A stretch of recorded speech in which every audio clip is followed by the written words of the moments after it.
Hello everyone. Today I am going to tell something about one of the important periods of English literature, that is 18th century or Augustan age. So without delaying further, let's get into the video. 18th century literature is broadly divided into two categories. First half of it is called Augustan age and the second half is known as the age of sensibility. The Augustan age is also known by the different names such as the age of neoclassicism, the age of reason, the age of exuberance, the age of enlightenment, and the age of scandal. The Augustan age has witnessed the reign of Queen Anne, the King George I, and the King George II. The first question that arises in our minds is that why this age is called the Augustan age. So the explanation is, from the first half of the 18th century, writers took inspiration from the Latin poets Virgil, Horace, and Ovid, who lived under the Emperor Augustus. So, the early and the mid 18th century is known as the Augustan age.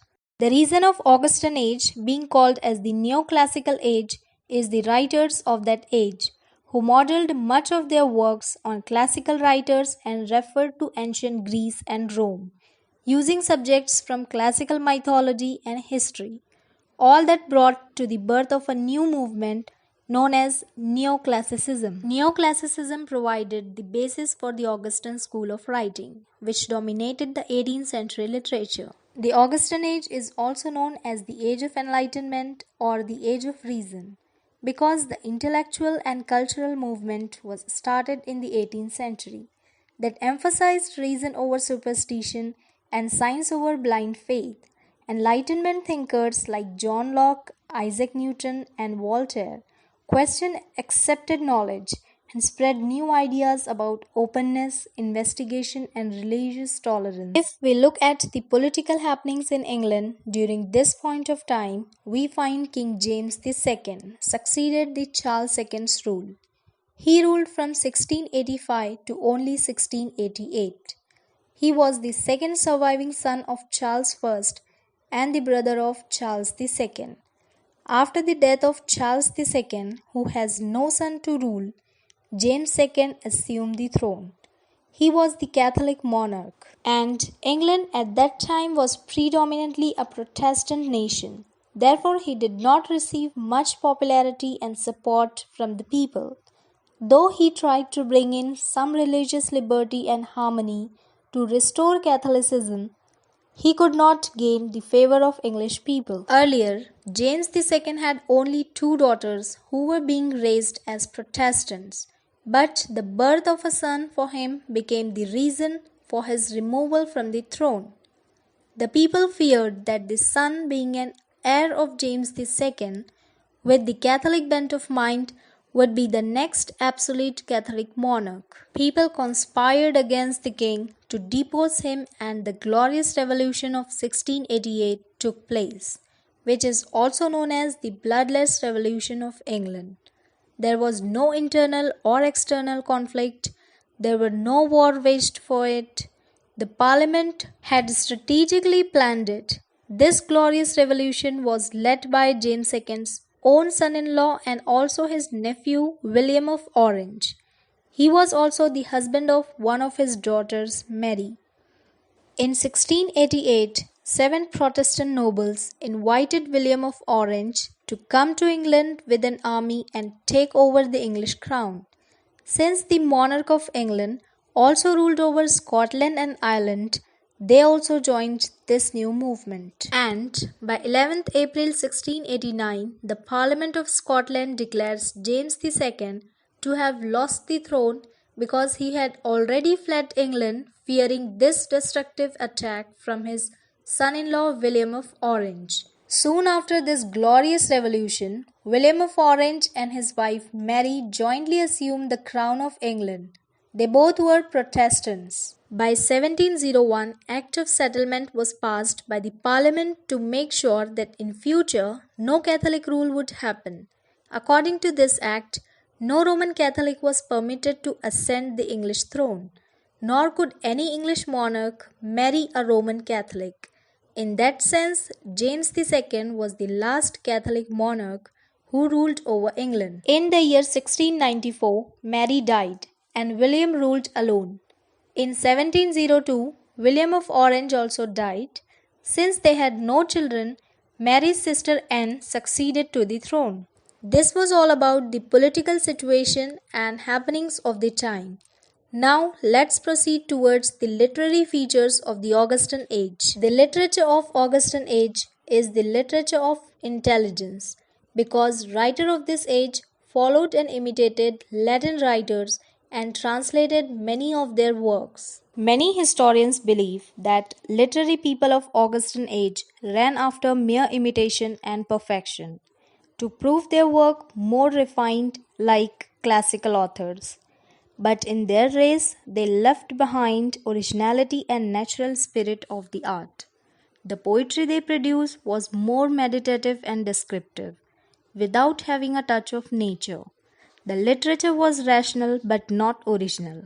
If we look at the English society of this time, we come to know that it was very artificial in their deliberate attempt of being sophisticated.